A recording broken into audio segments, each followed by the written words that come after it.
खरातला 26 मे पर्यंत ईडीची कोठडी सुनावण्यात आलेली आहे। पीएमएलए कोर्टात खरातला हजर करण्यात आलेलं होतं। ईडीने यापूर्वी खरातचा ताबा मागितलेला होता आणि आता ईडीला खरातच्या अटकेची आणि ताबा घेण्याची परवानगी मिळालेली होती। आज सुनावणी झाली। ईडीने युक्तिवाद सुद्धा केला की ही कोठडी ईडीला का गरजेची आहे।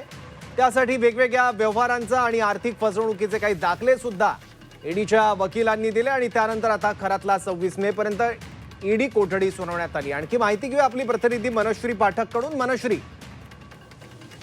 अशोक खरातचे डोळे पांढरे करणारे व्यवहार आज कोर्टापुढे मांडण्यात आलेले होते। ईडीच्या वकिलांकडून ते मांडण्यात आले। खरातला आता 26 तारखेपर्यंत ईडी कोठडी सुनावण्यात आलेली आहे। एकंदरीतच आजचे जे व्यवहार कोर्टासमोर मांडले गेले, ज्याकरता तपासणीची मागणी आता ईडीच्या वकिलांकडून करण्यात आलेली आहे। यामध्ये सगळ्यात मोठी गोष्ट म्हणजे 2021 ला बँक खाती ही खरातच्या नावे ओपन झालेली आहेत, त्याच्या नावे उघडण्यात आलेली आहेत। मात्र यानंतर एकाही माणसानं आमची फसवणूक झाली म्हणून तक्रार दाखल केलेली नाहीये। मात्र तरी देखील या 60 खात्यांची चौकशी व्हावी अशी मागणी करण्याकरता ईडीनं आता कस्टडी मागितली आहे। पतसंस्थेत आपल्याला 9% व्याज मिळेल म्हणून मी जास्त व्याजाचे पैसे या पतसंस्थेमध्ये ठेवले, समता नावाच्या पतसंस्थेत ठेवले असं खरातनं आज कोर्टासमोर त्याची बाजू म्हणून सांगितलेलं आहे। खरं तर आज अशोक खरात पहिल्यांदाच कोर्टासमोर बोललेला आहे। कोर्टाने अशोक खरातला विचारलं की तुमच्यावर काय आरोप आहेत हे तुम्हाला कळलंय का आणि त्यावर तुमचं स्पष्टीकरण काय आहे। तेव्हा अशोक खरात म्हणाला की माझ्याकडे जे पैसे आलेले होते ते मी समता पतसंस्थेच्या मॅनेजरला सांगितलं की हे मला बँकेत ठेवायचे आहे। तेव्हा आमची सहकारी बँक आहे, तुम्ही वेगवेगळ्या खात्यांमध्ये विभागून हे पैसे ठेवा असं मला सांगण्यात आलं आणि 9% व्याज मिळत होतं या बँकेमध्ये म्हणून मी या ठिकाणी पैसे ठेवले असं अशोक खरातने सांगितलं। मात्र या सगळ्या खात्यांवरती नॉमिनी म्हणून अशोक खरातचं नाव आहे। इतकंच नाही तर फोन नंबर सुद्धा त्याचाच आहे। त्याच्यामुळे या सगळ्या अकाउंटला नॉमिनी तुम्ही असण्याचं कारण काय असं जेव्हा कोर्टाने विचारलं तेव्हा याबाबत आपल्याला काहीही माहिती नाही, जसं बँकेच्या मॅनेजरला आपल्याला करायला सांगितलं तसं आपण केलं असल्याचं अशोक खरातने आपल्या स्पष्टीकरणात म्हटलेलं आहे।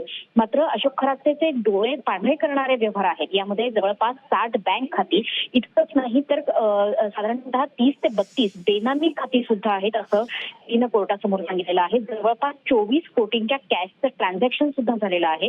यामधून वेगवेगळ्या पॉश गाड्यांची खरेदी असेल आणि फॉरेन टूर्स असेल याकरता हा पैसा वापरला गेला असल्याचे ईडीनं कोर्टासमोर सांगितलेलं आहे। इतकंच नाही तर आपण भगवान शंकराचे अवतार आहोत असं सांगून अशोक खरातनं लोकांकडून पैसे उकळले असं सुद्धा ईडीनं कोर्टासमोर सांगितलेलं आहे। त्याच्यामुळे या 60 बँक खात्यांच्या व्यतिरिक्त असणारी 34 बेनामी खाती आणि वेगवेगळ्या 70 मालमत्ता यांच्या चौकशीसाठी ईडीला कस्टडी हवी होती, ती आता 26 मे पर्यंत कोर्टाकडून देण्यात आलेली आहे।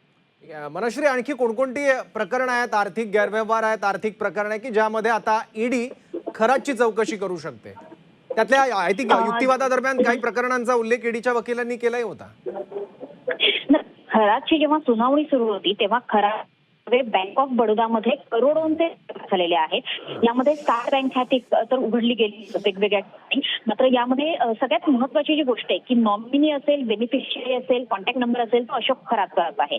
त्यामुळे या व्यवहाराचा सोर्स शोधणं आता गरजेचं आहे।